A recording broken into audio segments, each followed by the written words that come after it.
बाबा प्रणाम। आप सदा कहते हैं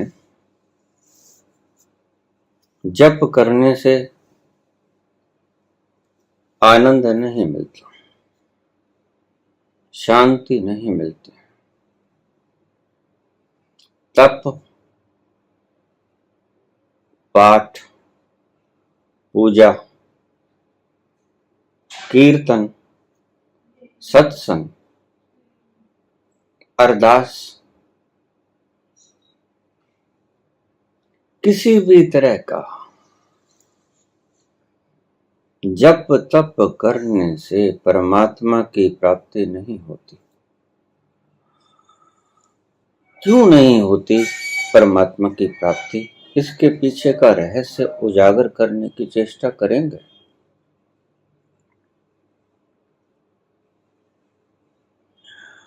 उत्तर सीमित शब्दों में दीजिएगा प्रभु। हमारे पास वक्त बहुत कम होता है। अमित शास्त्री, वाराणसी।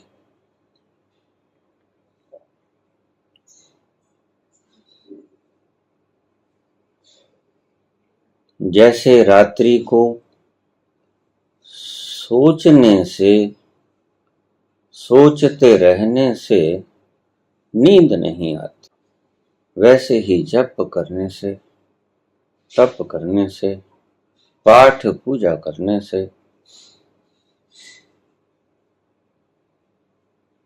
आनंद नहीं मिलता, खुशी नहीं मिलती, क्योंकि आप उलझ जाते हो। मैंने सुना एक व्यक्ति 15-20 साल से एक टांग पे खड़ा है, तो उसकी शक्ति टांग में उलझी हुई है।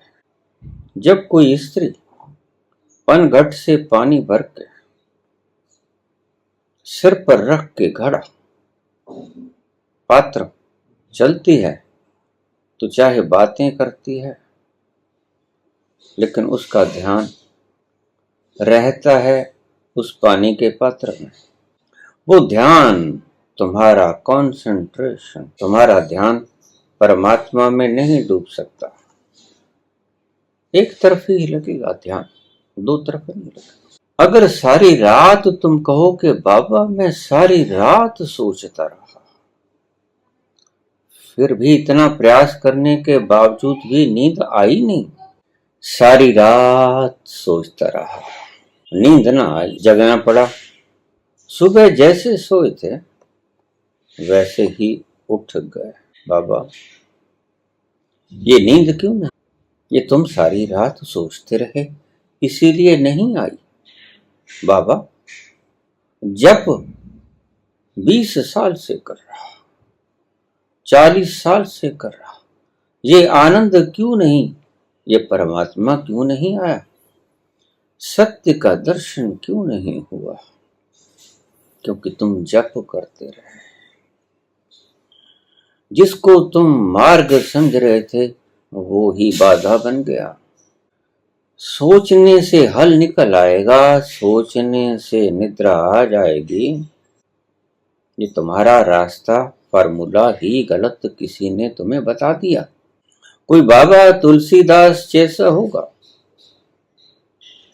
मति भ्रम व्यक्ति, शॉर्ट में बताना बाबा हमारे पास इतना वक्त होता नहीं, कोई बात नहीं, शॉर्ट में ही बता रहा हूं, आज्ञा का पालन कर रहा हूं। जैसे रात को आप कहो कि सारी रात सोचता रहा, नींद ना आई, लाख साल तक जप करते रहो, परमात्मा ना मिलेगा।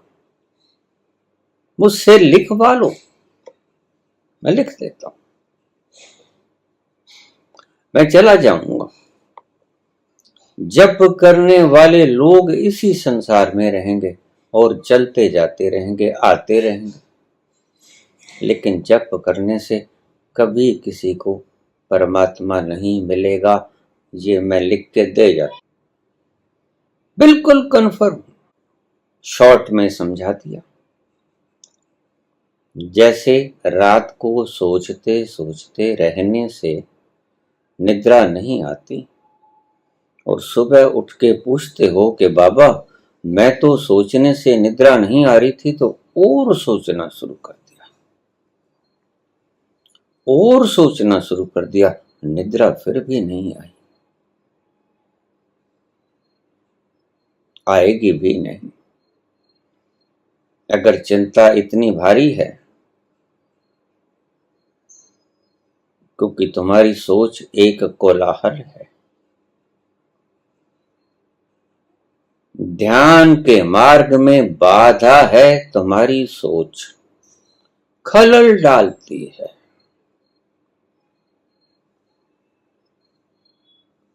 तो अगर तुम्हारी सोच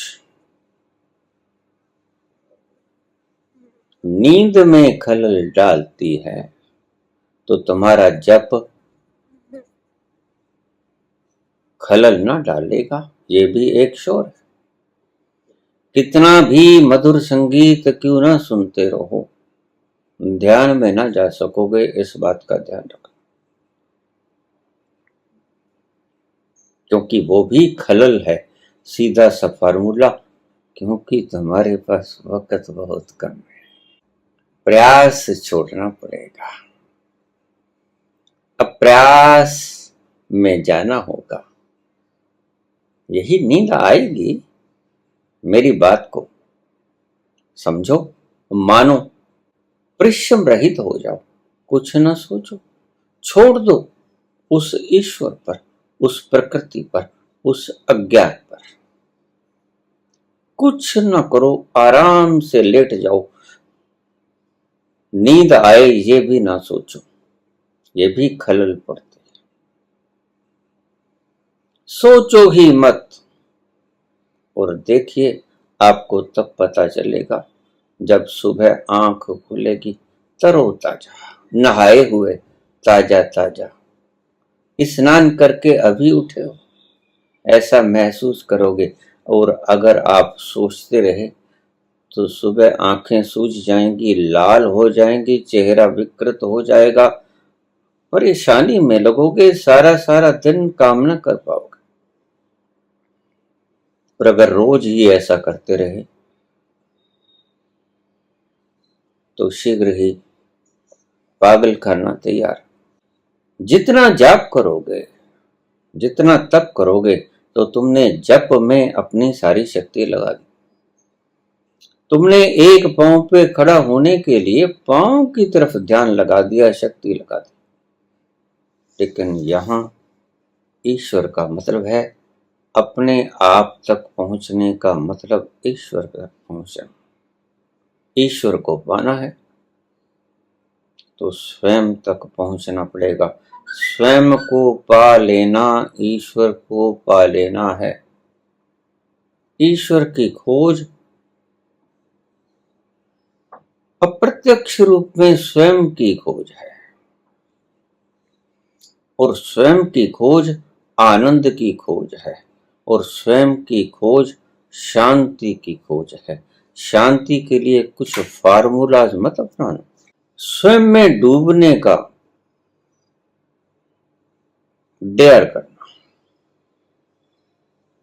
अब प्रयास में उतर जाना, नींद आ जाएगी, शांति आ जाएगी, आनंद आ जाएगा, खुद क्या हो इसका भी पता चल जाएगा, ईश्वर का दर्शन भी हो जाएगा, सब कुछ हो जाएगा।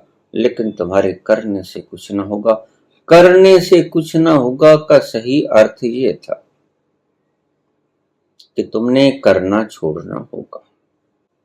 इसलिए जिन धर्मों ने ये बात समझाई कि सब कुछ ईश्वर करता है, उस बात में सच्चाई कुछ भी हो, लेकिन वो आपको ये बता रहे हैं कि तुम कुछ मत करो, ईश्वर के ऊपर छोड़ दो, क्योंकि कर वो रहा है।